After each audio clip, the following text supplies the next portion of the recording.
Egy sport, ami a legősibbek egyike. Egy sport, ami nemesíti a testet és a lelket. Egy sport, ami valóban megtanít küzdeni. Ez az ökölvívás. E nemes vetélkedés már az ókori Görögországban is az olimpiai számok között szerepelt. Magyarországon pedig a kezdetektől kiemelt helyet foglalt el a sportágak között. Nem is csoda, hiszen a testedzés ezen formája roppant eredményesen fejleszti az erőt, állóképességet, gyorsaságot, ügyességet. Önfegyelemre, kitartásra, bátorságra nevel. Segítségével megszerezhetők mindazon képességek, melyeknek köszönhetően bajnok, sőt valódi hős lehet valaki.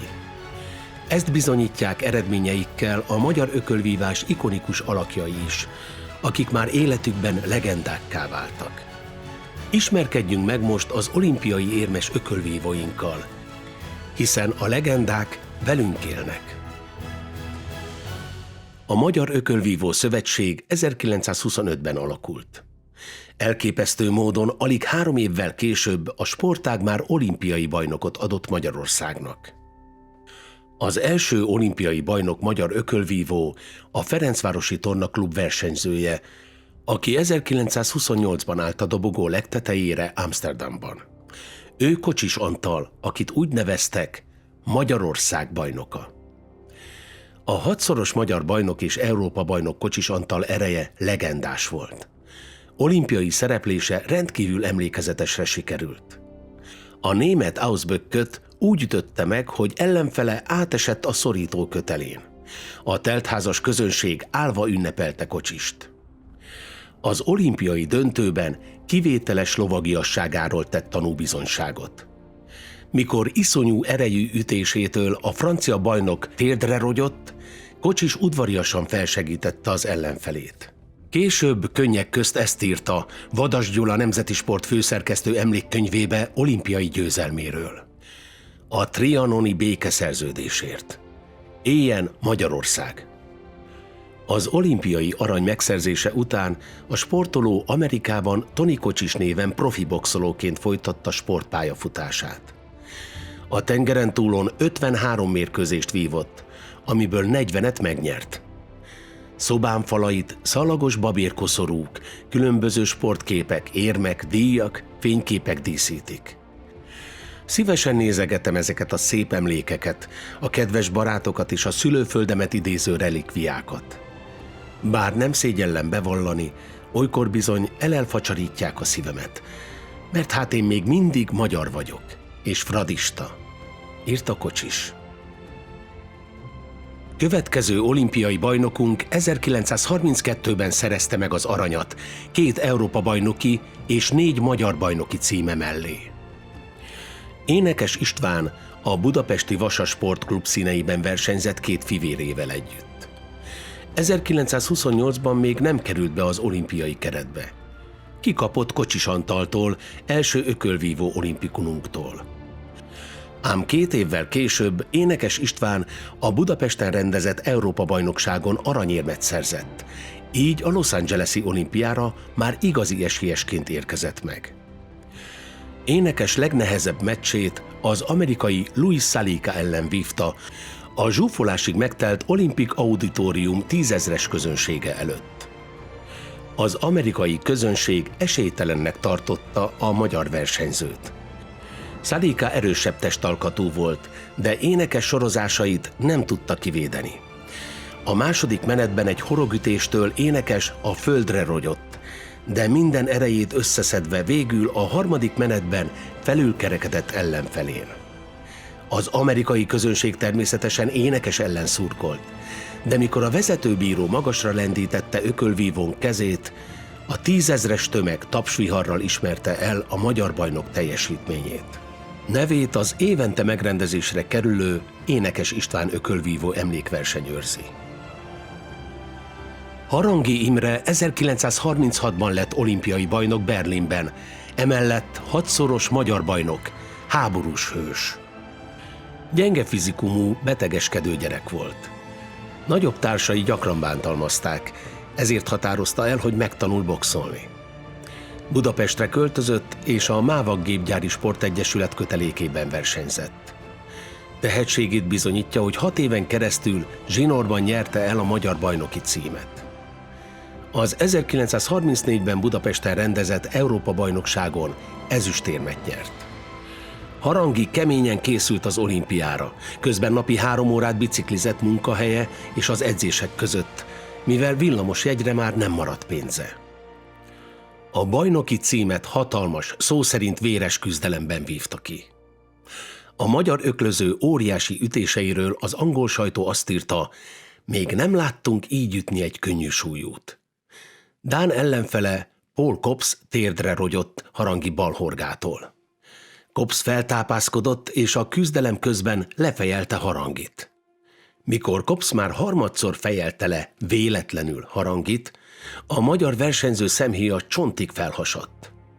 Kankowski Artúr, az ökölvívók vezetője végül úgy döntött, nem engedi összevarni a sebet, mert akkor a kiváló formában lévő Harangi nem folytathatta volna az olimpiát. A döntőt Nyikolaj Sztyepulov észtországi bajnokkal vívta. Edzője mindkét szemöldökét letapasztotta Haranginak, hogy ezzel összezavarja az ellenfelét, aki így nem tudhatta, melyik szeme a sérült. Az első menetben Harangi fölénye egyértelművé vált. A csel is bevált, legalábbis egy ideig, ám végül az észt boxoló leütötte Harangi szeméről a kötést, akinek arcát elöntötte a vér. Az orvosok nem akarták engedni, hogy tovább boxoljon a veszélyes sérülés miatt. Harangi azonban saját felelősségére folytatta, és heroikusan végigküzdötte a harmadik menetet is.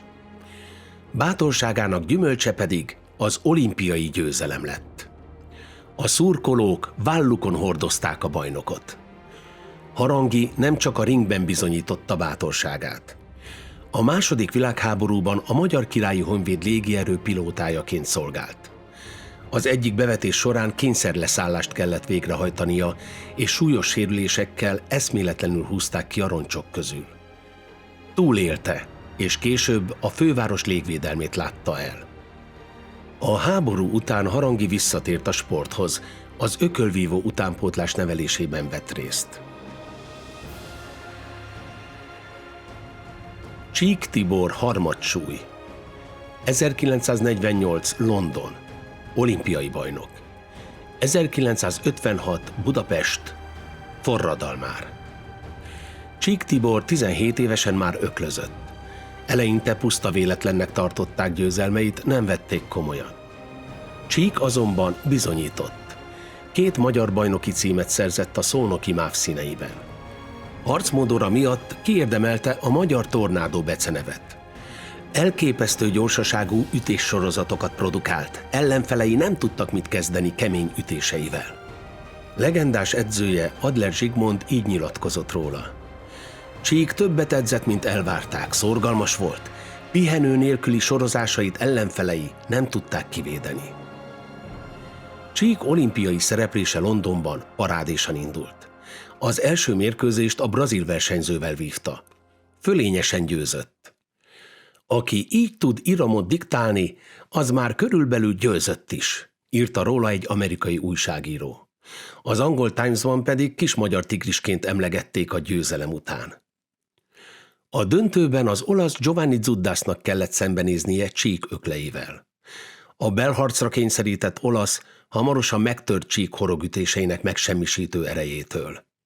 Ezekkel az ütésekkel Csík Tibor megszerezte az olimpiai aranyat.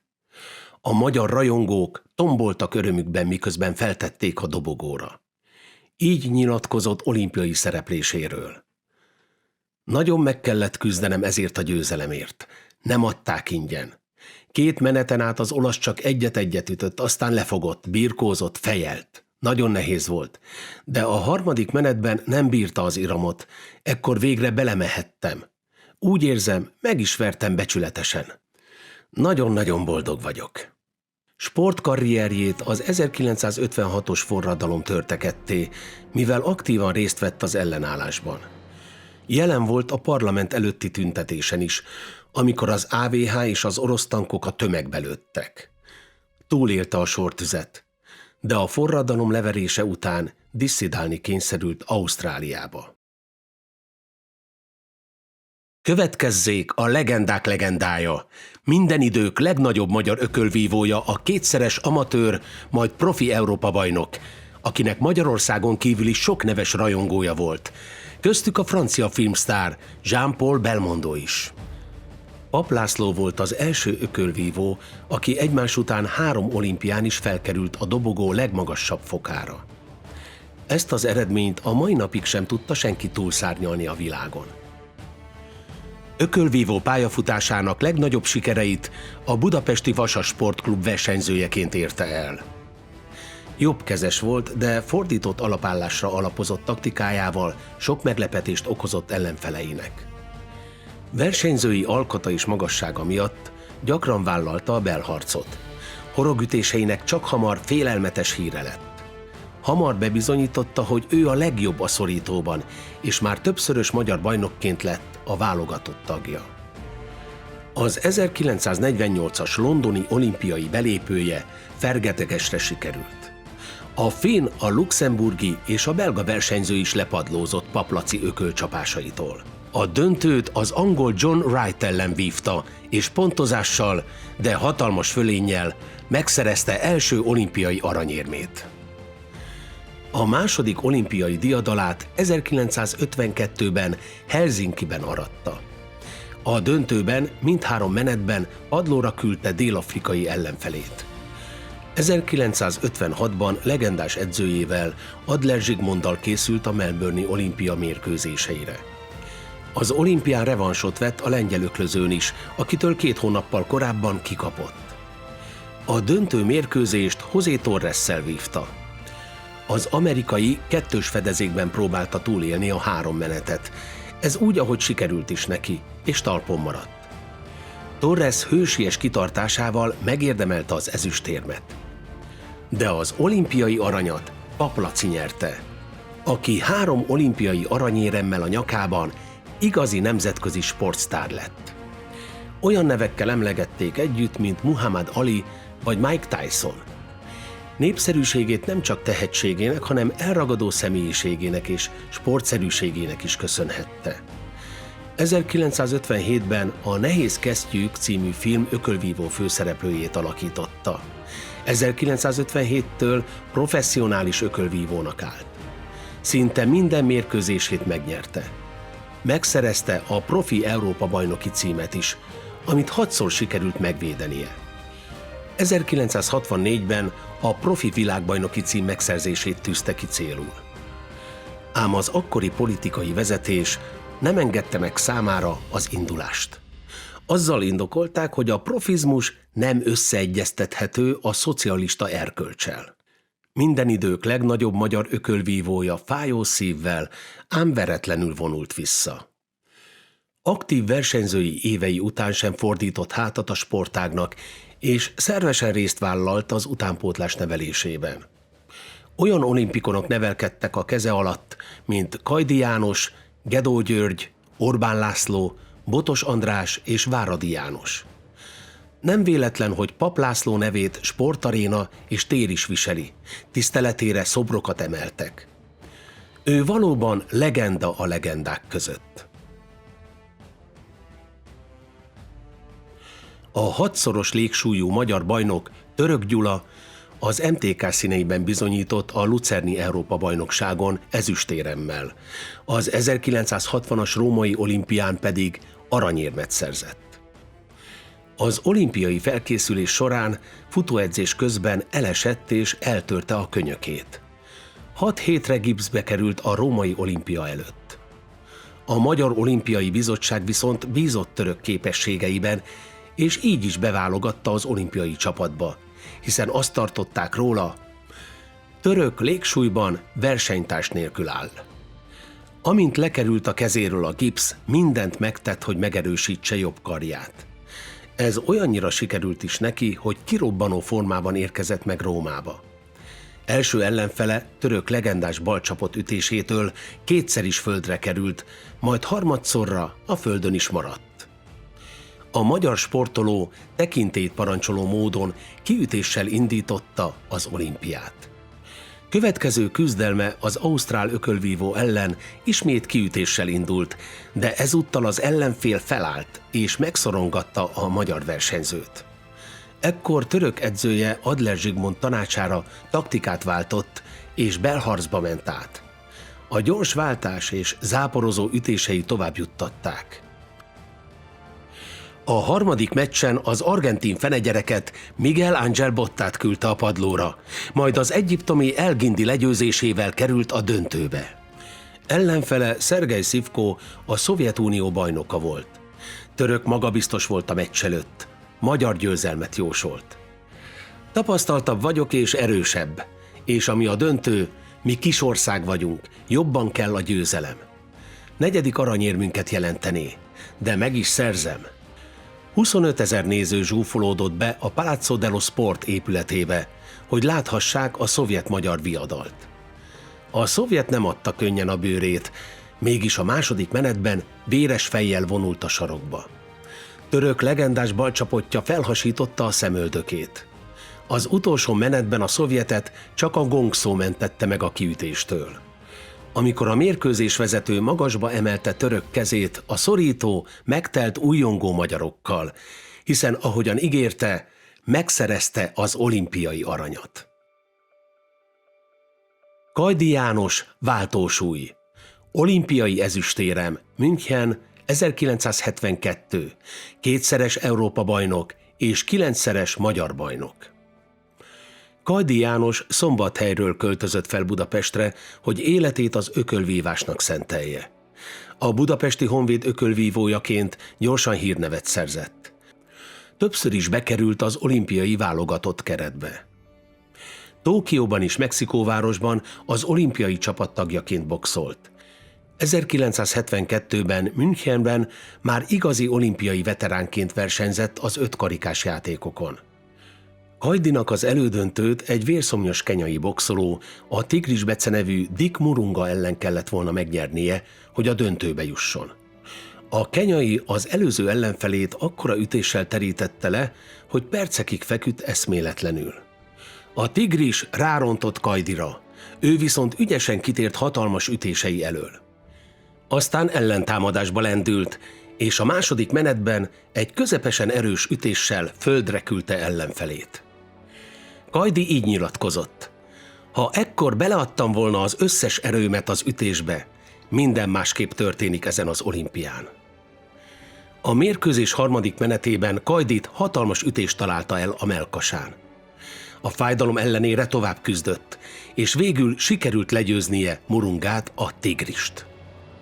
A döntőben nem is a kubai ellenfél, Korea volt a legnagyobb kihívás Kajdi számára, hanem a bordatörés. Az éles fájdalom miatt nem tudott igazi erőt vinni ütéseibe, de kubai ellenfele még ezektől is kidőlt. Ha Kajdi nem sérült, biztosan a földön is maradt volna. De Korea felállt, tovább harcolt és győzött. A heroikus küzdelem ezüstérmet jelentett Kajdi János számára. Azonban a kenyaitól elszenvedett hatalmas ütés következtében eltört a szedcsontja és 2 bordája. Így el kellett búcsúznia a szorítótól. Pap Lászlóval együtt az utánpótlás nevelésben szolgálta tovább az ökölvívó sportágat. Versenyzői karrierje során 580 alkalommal lépett ringbe, és 570 alkalommal győztesként állhatott a dobogóra.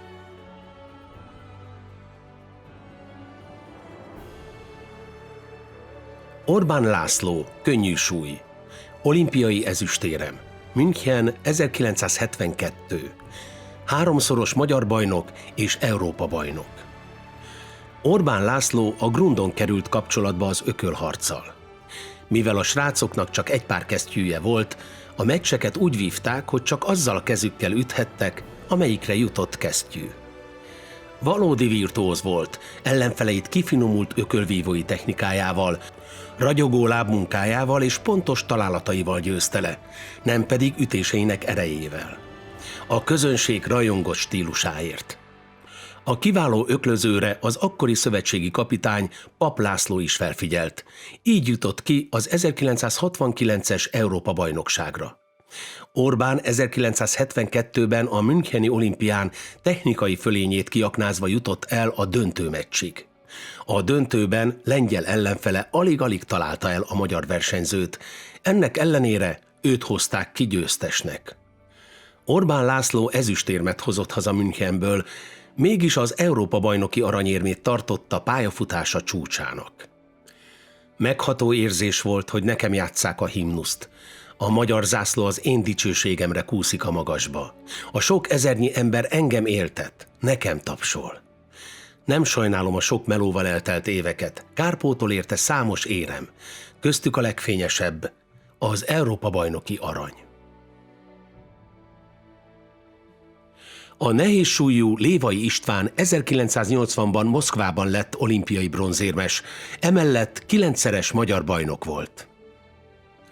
Lévai István apja példáján keresztül szerette meg az ökölvívást. Győr után az újpesti Dózsa versenyzője lett. A moszkvai olimpián a nehézsúlyú ökölvívó klasszissal a világ- és olimpiai bajnok Theophil Stevensonnal került egy szorítóba. A kubai nehézsúlyú ökölvívó ellen senki sem tudta végig küzdeni a 3 menetet Moszkvában. Mindenkit kiütött. Lévai derekasan helytált a küzdelemben, és a fekete boxolónak minden igyekezete ellenére sem sikerült őt kiütnie. Azonban Lévai a 3. menet végén pontozással alul maradt. Ez az olimpiai bronzérmet jelentette Lévai számára. Így mindmáig ő az egyetlen nehézsúlyú olimpiai érmes magyar ökölvívó. Mindent a boxnak köszönhetek, ezen belül is elsősorban az önfegyelmet, nyilatkozta.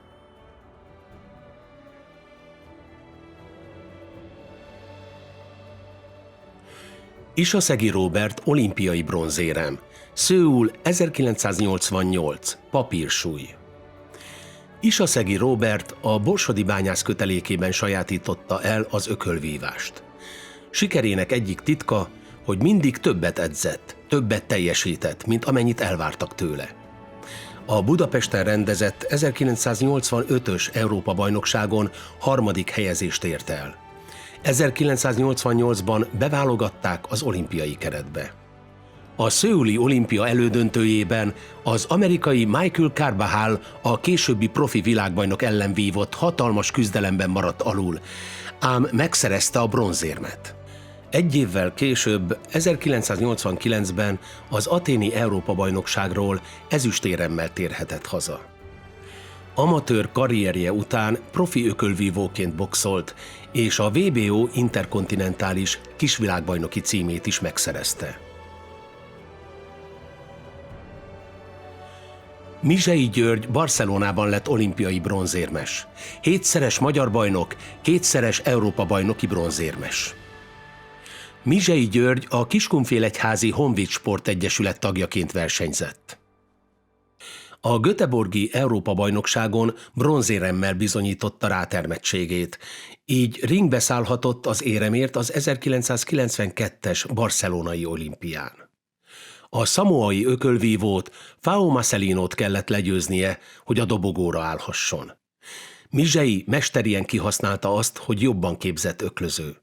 Ellenfele erőteljes jobb egyenesei elől ügyesen elmozgott, és pontos ütéseivel végül, technikai fölénnyel elvitte a meccset. A döntőbe jutásért a kubai Juan Lemus ellen lépett szorítóba, és kiegyenlített küzdelemben keményen helytált vele szemben. Bár nem sikerült legyőznie, de a bronzérmet megérdemelten szerezte meg.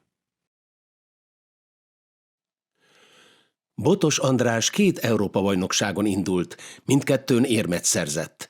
Az 1971-es Madridban rendezett Európa-bajnokságon ezüstöt, míg 1975-ben Katowicében bronzérmet kapott.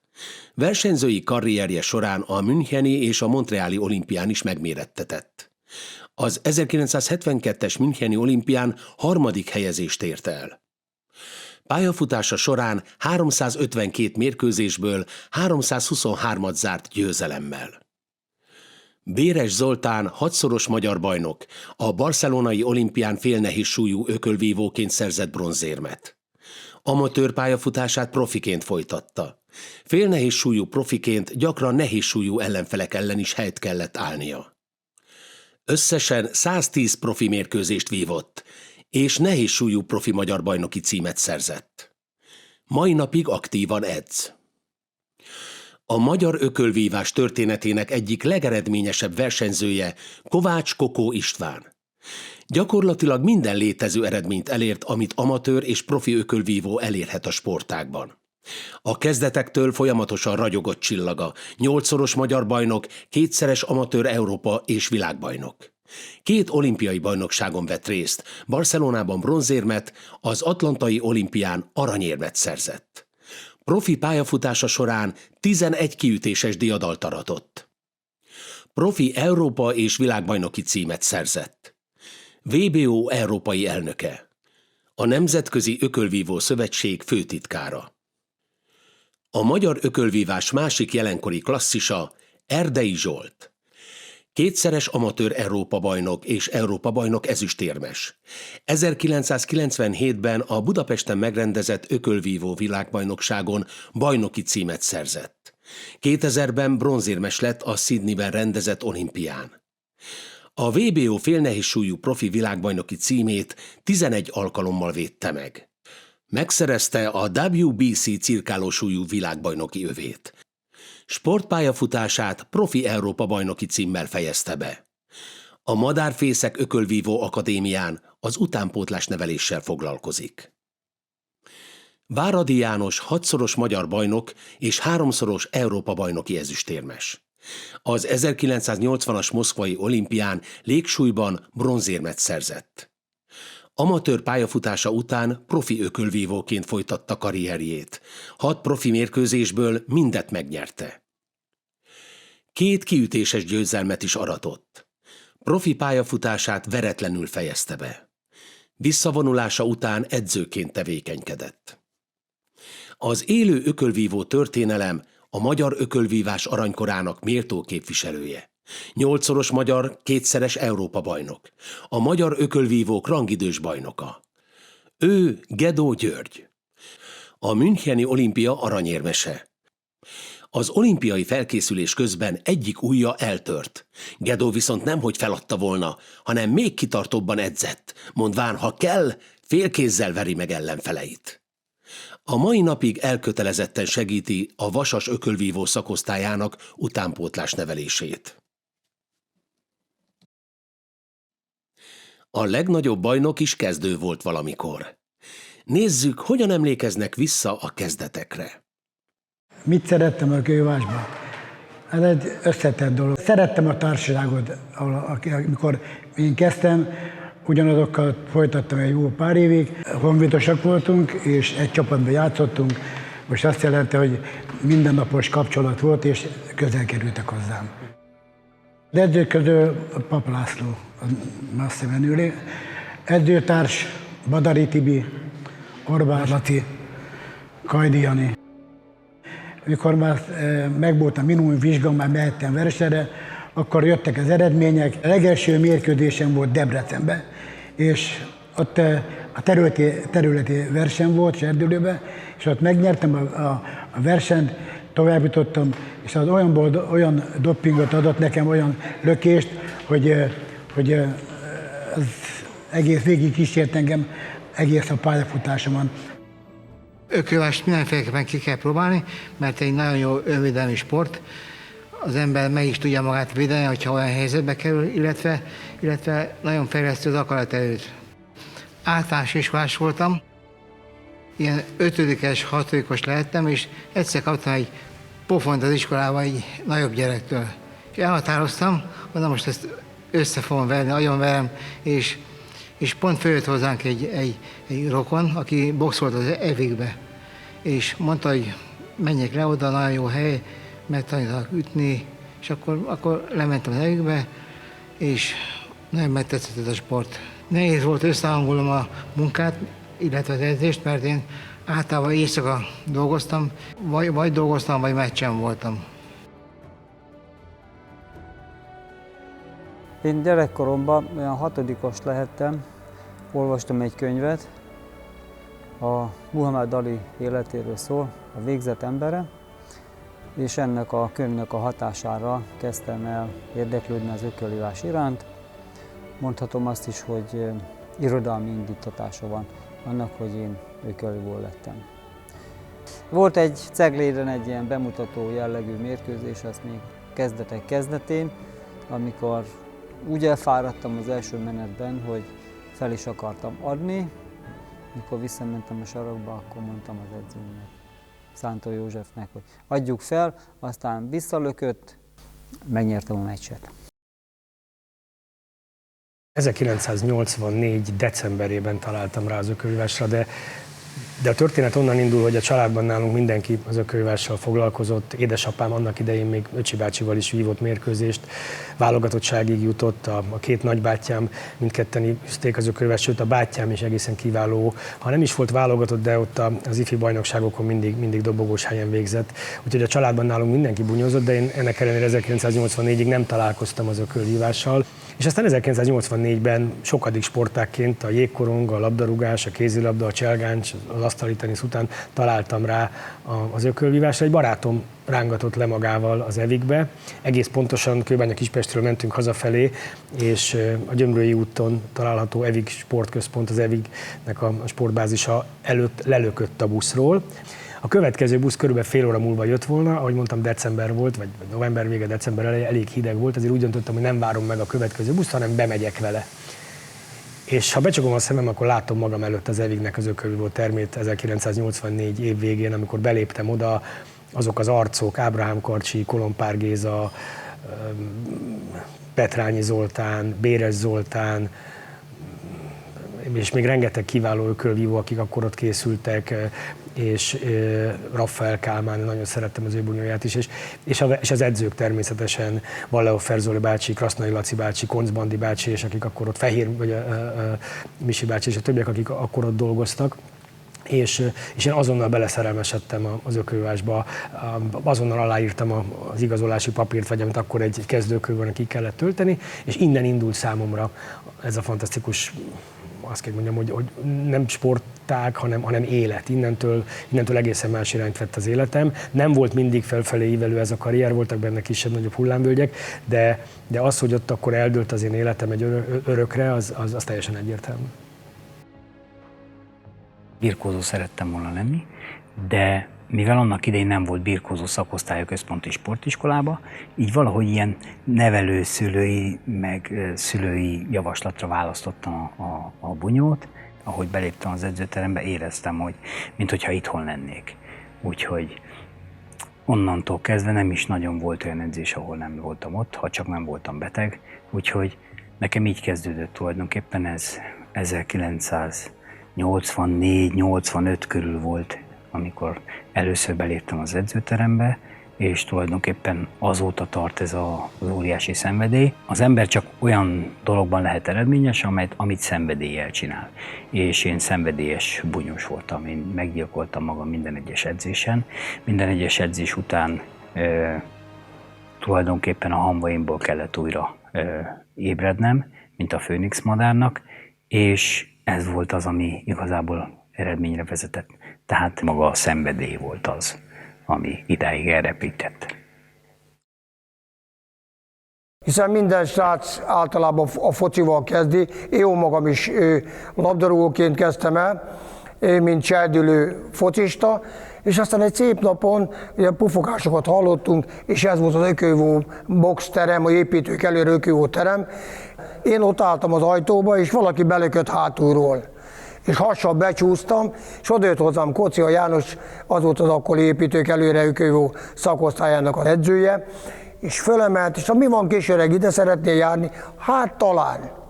És akkor leültetett a padra, azt mondja, na az esze itt van egy pár kesztyű, nézegettem, meg mit tudom, mert odajött egy srác, azt mondja, na mi van, azt mondja, gyere bunyózunk egyet. Veled? Hát miért ne? Hát olyan magas volt, mint én, mondom, miért? Felhúztam a kesztyűt, na jó, elvert. Amikor hazamentem, megkérdezte az édesem, hogy kit keresek. 20 éveken keresztül tanultam és figyeltem az idősebbeket. Volt kitől tanulnom, mert egy Adler Zsigmond a világ egyik legnagyobb edzője és egy legnagyobb pszichológusa is. Tulajdonképpen nagyon sok mindent kaptam tőle. Nevelőapám is volt, és edzőm is volt, mint a Lacinak, a Pap Lacinak is, és számtalan több ezer fiatalnak, akik nagyon eredményesek voltak. Akkor a magyar versenyzők úgy néztünk ki Európába, hogy tőlünk mindenki félt, mindenki tartott. Mi az élvonalban voltunk, és azt tettük, ami a mi dolgunk, és nyertük az eredményeket. Minden ökölvívó életében vannak emlékezetes, nehéz meccsek. A bajnok viszont arról ismerszik meg, hogy sem ellenfél, sem sérülés, sem bármiféle nehézség nem tántoríthatja el céljától. Ahogy a mondás tartja, az akadályok azok a dolgok, amiket akkor látsz, ha szemedet leveszed a célról. Pap László volt. 70-től egész 74-ig ő volt velem. Titok az annyi, hogy nyerni kell. Jó pár hónapos felkészülés volt az olimpiára, nagyon sok munkával, de megérte, mert az olimpián éremért boxoltam, az nagyon-nagyon kemény meccs volt, és mindent beleadtam, hogy meg tudjam nyerni. Tudtam, hogy ha nyerek, akkor már bronzérmes vagyok, és az már nagyon sokat jelent számomra, és az országnak is. Úgyhogy nagyon örültem, hogy azt a mérkőzést meg tudtam nyerni. Nagyon kemény meccs volt. Bennem volt, hogy jó lenne érmes lenni, és akkor ez így teljesült. Most utólagosan azt mondom, hogy lehetett volna nem csak bronzére, hanem ezüst is, ha döntőbe kerülök a legrosszabb esetben, de így is örültünk annak, hogy dobón végeztem, úgyhogy felemelték kezem, nagyon nagy örömem volt. Nagyon jó edzőim voltak, a Szántőcsi bácsi volt a sarkomban, és a Papraci bácsi. Napi 3 edzésre készültünk, kimentünk edzőtáborozni Franciaországba. Itthon több hónapos edzőtáborok voltak, meccsek voltak. 3 meccset nyertem. Emlékszem, az első nap boxoltam, egy Dominikaival, egy nehéz meccs volt, akit pontozással tudtam megverni. Eltaláltam mindig, megkontráztam jelesekkel, és végigment a 3 menet, akkor még 3 perc volt a menet, végigment, és pontozással nyertem. Másik meccsen, egy iránival boxoltam, azt egy menet alatt leütöttem 3-szor. Az egy elég könnyű mérkőzés volt nekem, az hamar vége lett. Majd jött a harmadik mérkőzésem, azt egy Szecsen-szigetekivel boxoltam. Az is egy nehéz mérkőzés volt nekem. Ott is pontozással tudtam győzni. Hát azt boxoltam mindig, amit szoktam, ilyen másodszándékú boxoló voltam, tehát megvártam mindig, hogy üssön az ellenfelem, én meg azt megkontráztam. Elhajoltam és visszaütöttem. És pontozógép volt, és ezeket a pontokat mindig beütötték, mert tiszta, látványos találatok voltak. Majd jött a 4. mérkőzésen, egy orosszal boxoltam, ott sajnos alul maradtam. Nagyon boxoló volt, sokat ütött, nem tudtam megcsinálni, amit szerettem volna. Meg valahol már meg is voltam elégedve a bronzéremmel. Mivel ez súlycsoportos sportág, tehát kell tartani a súlyt, rendszeresen kell edzeni, felkészülni, és nem egyedül küzdök, hanem van ellenfelem, meg kell ismerni az ellenfeleimet is, azoknak a taktikáját, stratégiáját kitalálni, hogy én ellenem hogyan akar ő készülni, mit akar csinálni ellenem. 1983-ban Várnában volt az Európa-bajnokság, ahol a döntőben Petar Leszóval mérkőztem, és az első menetben felrepett a szemhéja, de pontosan az utolsó másodpercekben történt ez a sérülés, úgyhogy vége is lett a menetnek. A második menet az megkezdődött, mondta a bíró, hogy box, aztán stop, és vitte az orvoshoz a Leszóvot, és hát megállapították, hogy nem tudja folytatni a mérkőzést, mert olyan erőteljesen vérzik, hogy ez biztos, hogy akadályozná. Olaszországban még Riminiben volt egy Európa-bajnokság, na azt megnyertem, ott első lettem, egy olasz ellen mérkőztem, és hát ott kiütéssel győztem. Könyvek alapján felkészültem arra, hogy hogyan készül fel egy szamuráj a küzdelemre, hogy kizárja a külső környezetet, csak az ellenfélt látja, illetve nem csak azt látja, azt sem látja, hanem csak érzi, hogy mikor akar lesújtani az ellenfél, és ő akkor azt elkerül, és hát ő is lesújt. A kötelet akarta használni, hogy egy erőteljes ütést tudjon nekem adni, hátradobta magát rá a kötélre, én ezt észrevettem, és láttam, hogy jobb egyenest akar ütni, egy picit elhajoltam, én is jobb egyenest ütöttem, és hát ő fennakadt az ütésen, én meg nem. Aztán így nyertem meg Riminiben az Európa-bajnokságot, és hát ezután döntött úgy Pap László, illetve az ökölvívók akkori vezetői, hogy én fogok menni az olimpiára Moszkvába. És tehát a 80-as Rimini Európa-bajnokságon aranyérmes lettem, Moszkvában pedig bronzérmes. Sokszor mondták, hogy ez a sok lemondás megéri. Mondom, milyen lemondás? Miről mondok le? Mi az, ami számomra fontosabb, mint hogy én bebizonyítsam magamnak, illetve azoknak az embereknek, akik szurkolnak értem és izgulnak értem, hogy én vagyok a legjobb. Nincs lemondás. Én amit meg kellett tenni, azt nem azért tettem meg, mert lemondok róla, valamiről lemondok, nem ezt kell tennem, hogy ez legyek. Nem, hogy erről kell lemondani, most nem mehetek el diszkóba, és akkor mi van? Nem ihatok meg egy sört, vagy nem cigarettázhatok, és akkor mi van? Ez fontos? Ez nem fontos. Volt egy filozófiám is, egy ilyen, hogy nem úgy akarom megnyerni a mérkőzést, hogy ütök 100-at, és akkor 99-et meg visszakapok, inkább csak 10-et ütök, de csak egyet kapja, vagy egyet se. Tehát én ezzel a filozófiával készültem a versenyeimre, mérkőzéseimre, ennek a figyelembevételével készítettem, vagy kondicionáltam magamat, technikámat alakítottam, védekezési stratégiámat alakítottam. Elég nagyütő voltam, tehát a súlycsoportomban nagyütőnek számítottam, és mindig egy olyan távolságot tartottam az ellenfelemmel, amikor ő még nem talál el, az ő ütőtávján kívül vagyok, de egy gyors berobbanással én azonnal ott tudtam lenni, és hogyha tudtam, akkor befejeztem idő előtt a mérkőzést. 84-ben Kubában volt az olimpia helyett mi úgy neveztük prolimpia, akkor a kubai ellenfelemmel ez nehéz volt, mert előtte való mérkőzésen eltört az orrom, és hát már törött orral léptem szorítóba, ami hát igen csak fájdalmas volt, amikor egy ütést elszenvedtem. Én 9 mérkőzést vívtam az olimpián, és ebből ugye 8-at megnyertem. Három győztes mérkőzésem volt Barcelonában, és ott aztán az elődöntőben szenvedtem vereséget Csószonszú ellenében, aki aztán megnyerte az olimpiát.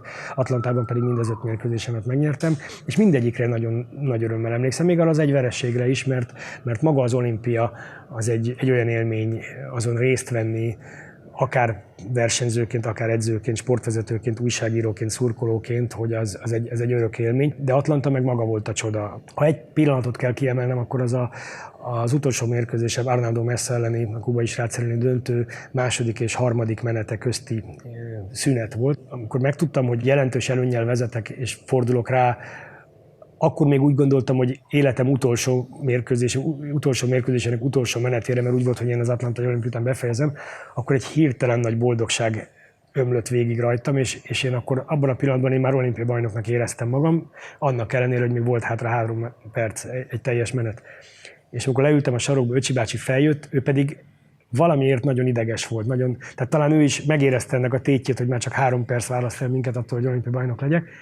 Nagyon ideges volt, nagyon feszült, és belekezdett egy teljesen megszokott menetértékelésbe, hogy mi volt abban a menetben, ami jó volt, és mi az, ami esetleg nem, mind kell változtatni, és az utolsó menetre még akart nekem adni valami szakmai instrukciót, hogy merre mozogjak, mit csináljak, hogy előzzem meg, mire figyeljek. Én pedig már olimpiai bajnok voltam, és ott ültem mosolyogva, a kezemen kesztyűvel, és talán egy fél perc telt el az 1 perces szünet, vagy pihenőidőből, amikor megfogtam Öcsi bácsinak talán a kezét, vagy a fejét, nem tudom, és mondtam, hogy Öcsi bácsi, már vége, már megnyertük. És akkor tisztult le benne is, hogy valóban ezt már nem lehet elveszteni, és akkor azt mondta, hogy ha jó van, akkor menj vissza, aztán boxolj, mint egy kőbányai gyerek, csinálj, amit akarsz. Nekem összességében ugye 320 mérkőzésem volt, a profi mérkőzéseket is összevetve. Egy idő után az embernek már automatikusan történnek a dolgok a szorítóban.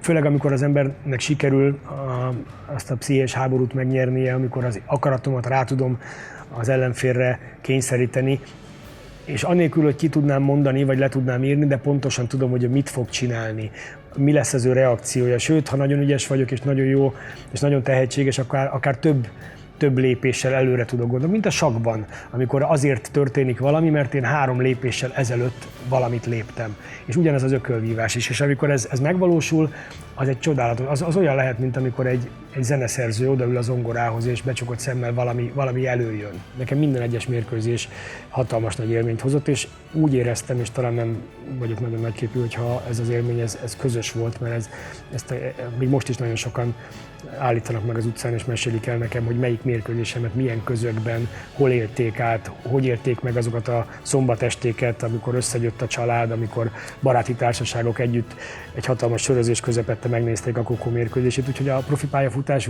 úgy összességében azt mondom, hogy rengeteg élményt hozott. Az RTL Klubban olyan szintre jutott el az ökölvívás, a profi ökölvívás, az én mérkőzéseimnek a közvetítése, hogy 2-3 milliós nézettségekről tudtunk beszámolni.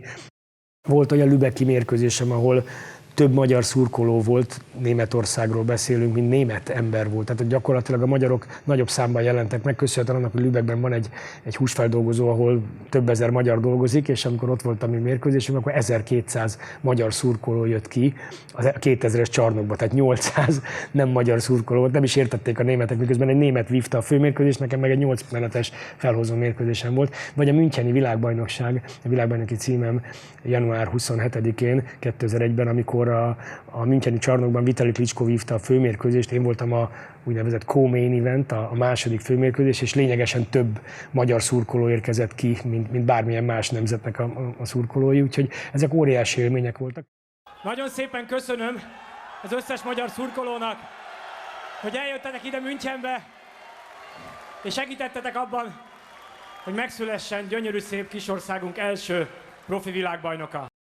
Én úgy hagytam abba az ökölvívást, hogy nekem akkor már nagyon közel volt az első diplomám megszerzése, elindult rengeteg vállalkozásom, egy műanyagipari cég, Tokaj hegyalján, Tarcaron egy borászatba beszálltam, elindult az étterem biznisz, először még Box utcaként, aztán később egy argentin steakhouse formájában a La Pampa, elkezdtem dolgozni a televíziónál, szinte azonnal elindult a sportdiplomáciai feladatköröm, a VBO óriási szerencsémre látott bennem lehetőséget, és megkerestek, és a VBO-nál most arra már olyan pozícióban vagyok, mint európai elnök, hogy már nem is válasszák ezt a pozíciót, tehát valószínűleg amíg én élek, én maradok az európai elnök. Annyi mindent sikerült megvalósítanom ez alatt az elmúlt 18 év alatt a VBO keretein belül.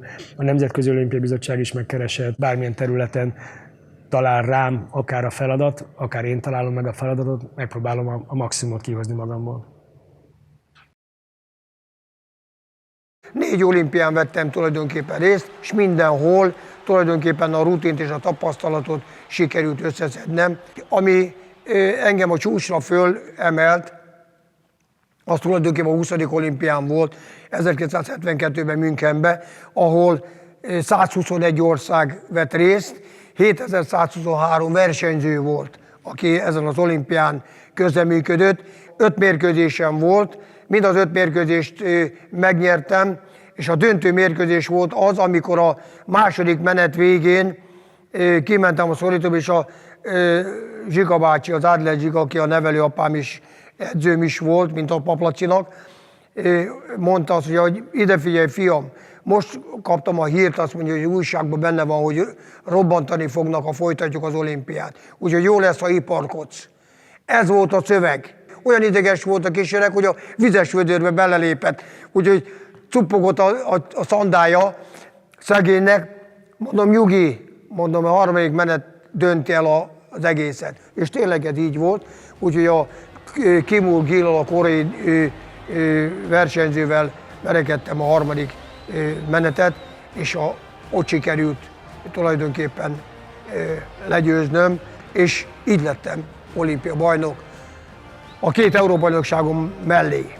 Tehát 597 mérkőzésből 587-et megnyertem, úgyhogy ebből 57 kiütéses győzelmem volt, és büszke vagyok, hogy a magyar színeket képviseltem, és eredményeket tudtam produkálni.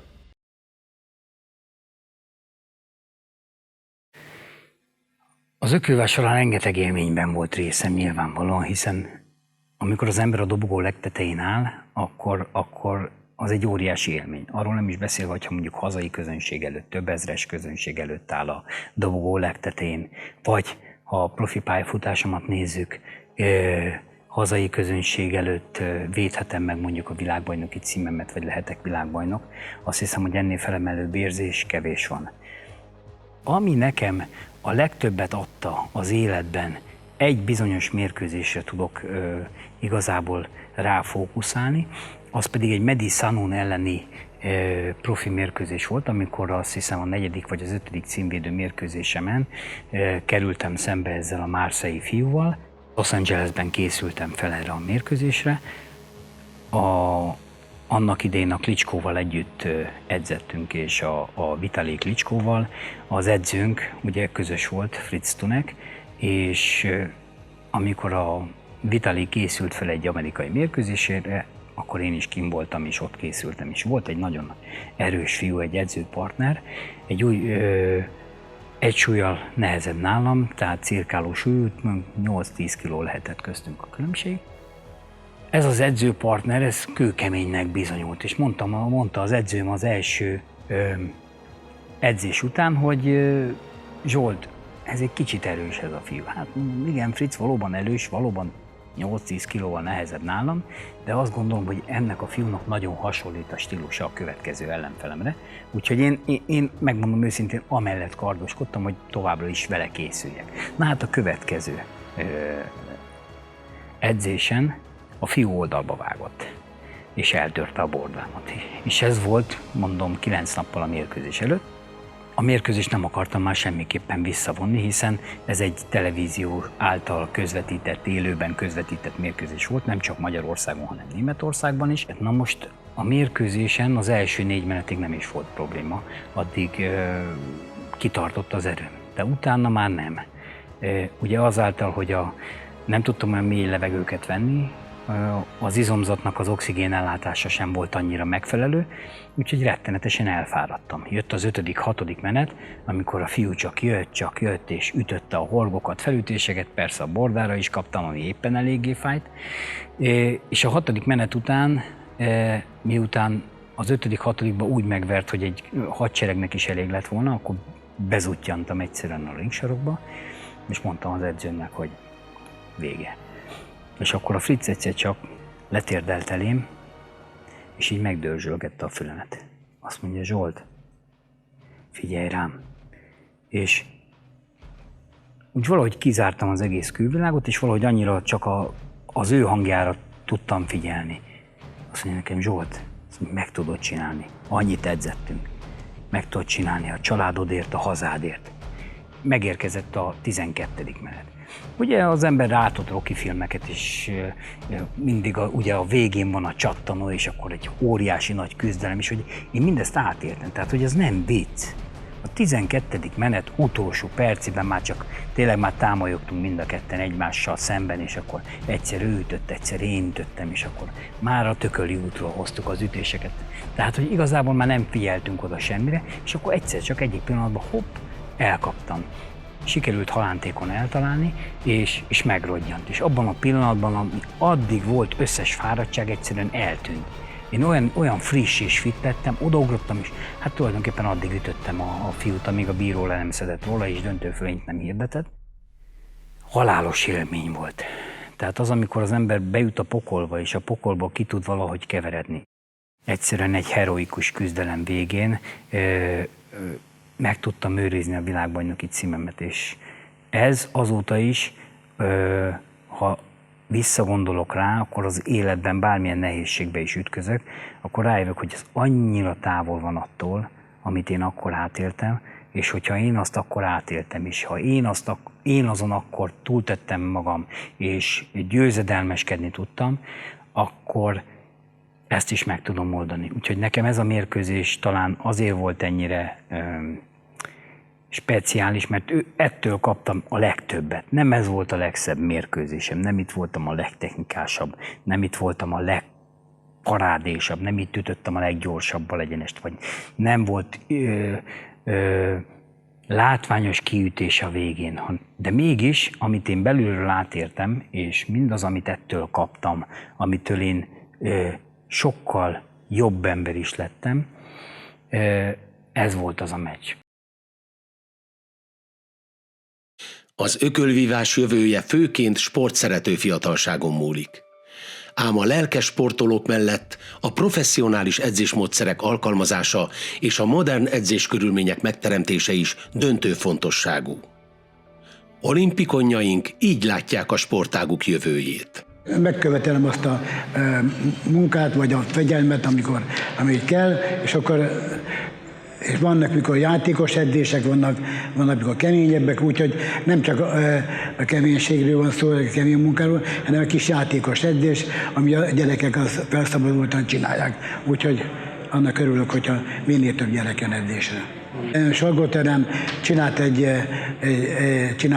termet, ez csak az ökölvívásért. Igénylik itt a fiatalok, mert a sportcsarnokban voltak az edzések, de ott nem csak a ökölvívók edzettek, hanem más sportágak is, és nem akkor edzettek a fiúk, amikor kellett, hanem amikor lehetett. Hát itt meg már csak a boxi a terem, és akkor jönnek edzésre, amikor akarnak.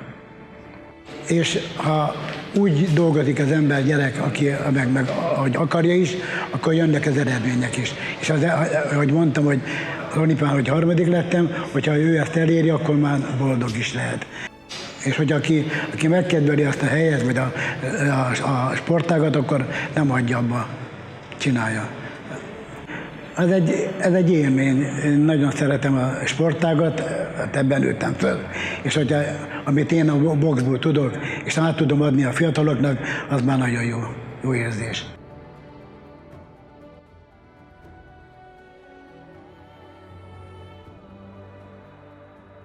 Mint minden sportágban a céltudatosság nagyon fontos, és tanulni kell más sportolóktól, sportágaktól a koncentráltság, fegyelmezettség, céltudatosság.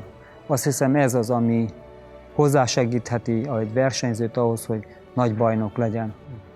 Kevés munkával nincs eredmény, nagy eredmény nem lehet elérni. És ahogy tudatosodik és fejlődik a versenyző, egyre jobban ki tudja magából zárni azokat a zavaró tényezőket, ami akadályozhatja abban, hogy jó eredményt érjen el. Ez nehéz sportág, teljes odaadás követel, és aki nem tesz bele mindent, az nem fog eredményt elérni.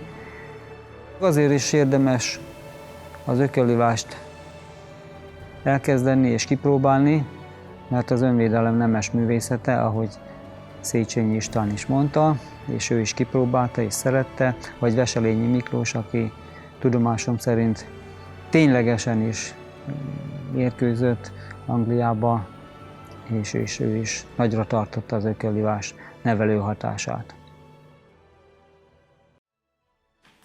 Ajánlom a fiataloknak ezt a sportot, nagyon jó önvédelmi sport, akár hogyha nem mennek hétvégén egy diszkóba, és helyet kell állni, verekedni kell, akkor tudjanak ütni, meg tudják magukat védeni. Tehát én már befejeztem a versenyzést, csak korom miatt nem engednek boxolni, mert még bírnám a versenyzést. 60 éves koromig biztos bírom, de utána már miért hagynám abba. De azért leállok püfölni a zsákot, igaz nem olyan durván, mint igen, csak úgy öregesen. Persze néha ütünk is a srácokkal, semmi durulás, csak úgy lazán. Ökölvívás nagyon fejleszti a állóképességet, erőt, ütőerőt, humorérzéket. A sportágnak megvan az a gyönyörűsége, ami nem is tudom, hogy mely sportággal lehetne összehasonlítani. Én a gyerekemnek feltétlenül ajánlanám, hogy egy küzdő sportágat próbáljon ki. És amikor a szülőhöz oda megyek, figyelj ide, ha te egy gerinces gyereket akarsz, aki meg tudja magát védeni, akiben lesz megfelelő mennyiségű kitartás, aki tiszteletet, alázatot tud tanulni, nem csak otthon, hanem egy edzőteremben, ha egy megfelelő edző, megfelelő jó pedagógus mellé adják a gyereket, akkor azt hiszem, hogy ez a legjobb választás, mert hogyha valóban azt szeretnénk, hogy a mi gyerekünk az életviharos tengerén megállja a helyét, és a legnehezebb szituációkban, a legnehezebb helyzetekben is el tudjon boldogulni, akkor valóban kell neki egy olyan háttér, amit azt gondolom, hogy az ökölvívás abszolút mértékben meg tud adni. Arról nem is beszélve, hogy itt azért lehet olyan sikereket is elérni, amik életre vagy világra szóló sikerek is. Tehát, hogyha valakit ez a sportág magával ragad, mint ahogy annak idején engem ragadott magával, és a szenvedélyévé válik, akkor abból valóban lehet eredményes bunyós. Azt kell látni, hogy igazából az akadémia tudja a gyerekek számára biztosítani azt, hogy a megfelelő tanulás mellett megfelelő mennyiségű edzésen vegyenek részt. Tehát akadémia, elitképzés, az elitekből pedig megpróbálni válogatott szintű versenyzőket nevelni, akik a válogatott szinten tudják az országot képviselni az egész világban. Most egy hullámvölgyben van a hazai ökölvívás, ezt felfelé lendíteni csak úgy lehet, hogyha közösen összefogva, együttes erővel próbálunk olyan srácokat kinevelni, akik húzzák a sportágat. Mindig voltak olyan egyéniségek, akik az egész csapatot tudták húzni. Ha visszagondolunk a régi időkben, még ugye Pap Laci, Kajdi Jancsi, Botos Bandi, Váradi Jancsi, Gedó Gyuri, tehát most elég sok nevet tudnék felmondani, és elnézést azoktól, akiket nem mondtam, de nyilván aztán jött az én időmben, ugye a Kokó volt az, aki nagyon húzta a csapatot. Aztán Kokó után jöttem én, akkor én húztam a csapatot. Utána megjött a Balzsai Kalcsi, tehát hogy mindig volt egy-egy kiemelkedő, domináns egyéniség, akire a többiek felnéztek, vagy aki a többieket is tudta magával húzni. A Madárfészek Ökölvívó Akadémián tulajdonképpen egy elitképzés zajlik. Az akadémiáknak egyébként ez is lenne a feladata, hogy az ország tájáról az összes részéről azokat a tehetségeket egy csoportba tömöríti, akik valóban olimpiai reménységek. Heti 8 edzést kell biztosítsunk a srácok számára ahhoz, hogy nemzetközi szinten labdába rúghassanak. Ahhoz pedig az kell, hogy megfelelően tudjanak mondjuk mérkőzések vagy edzések után regenerálódni. Mert a regenerációra ugyanúgy óriási figyelmet kell szentelnünk. Ha valakiből profi versenyzőt szeretnénk csinálni, a mai világban elkerülhetetlen már az, hogy igazából csak ez legyen a fő tevékenysége. Ahhoz, hogy ez legyen a fő tevékenysége, ahhoz meg biztosítani kell neki a megfelelő anyagi hátteret.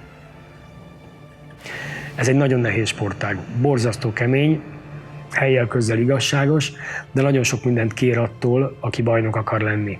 Alapszinten viszont mindenkinek ajánlott, tehát az alapokat megtanulni, megismerni, hogy ebben a sportágban mi is ilyen nehéz.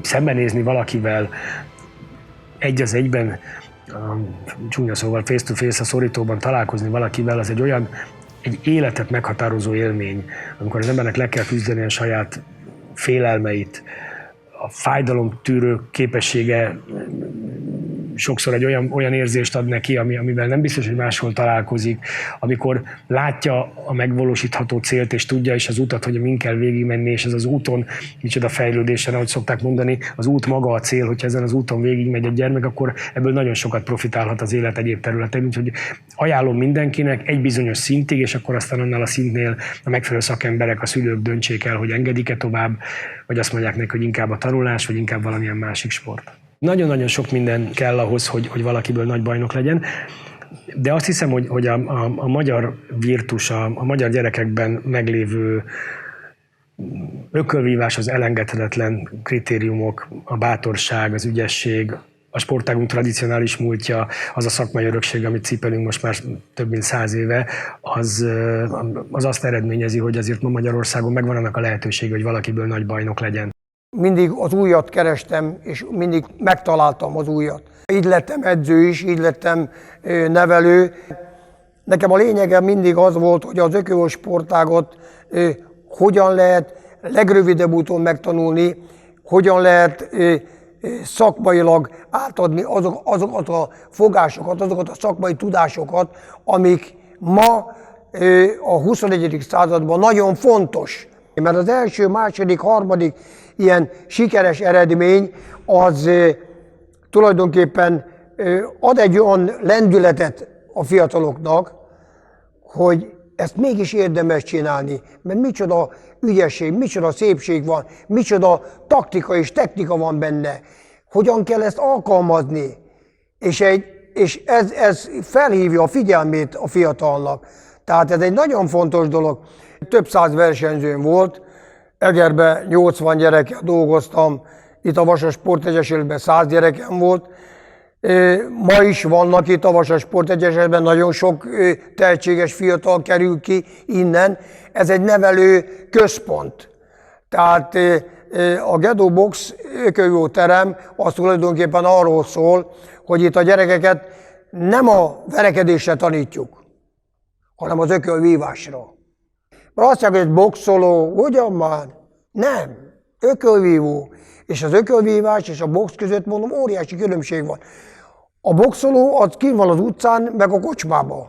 Az ökölvívó az benn van a szorítóban, meg az edzőteremben. És ott tanul, ott képezi magát. Hogy az ökölvívó sportág az önvédelem nemes művészete. Az ökölvívó sportot meg kell tanítani.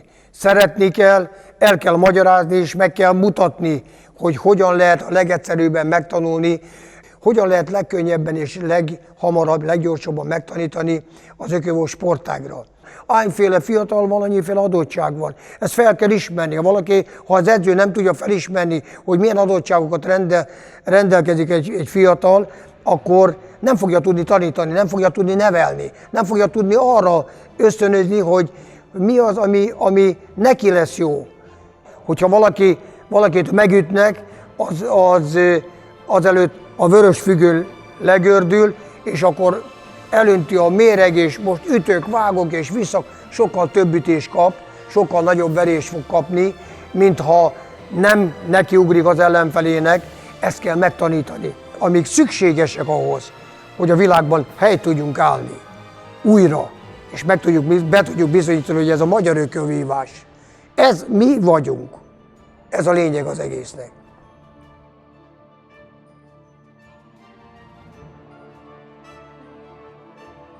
Az idő nem homályosíthatja el nagyszerű sportemberek teljesítményét. Legendás ökölvívóink fantasztikus eredményeikkel, példaértékű helytállásukkal nem csak élő bizonyságát adták, hogy kitartással, szorgalommal a legnagyobb célok is elérhetők, hanem sportpályafutásukkal a magyar fiatalság elé is magasztos célt és követendő példát állítottak.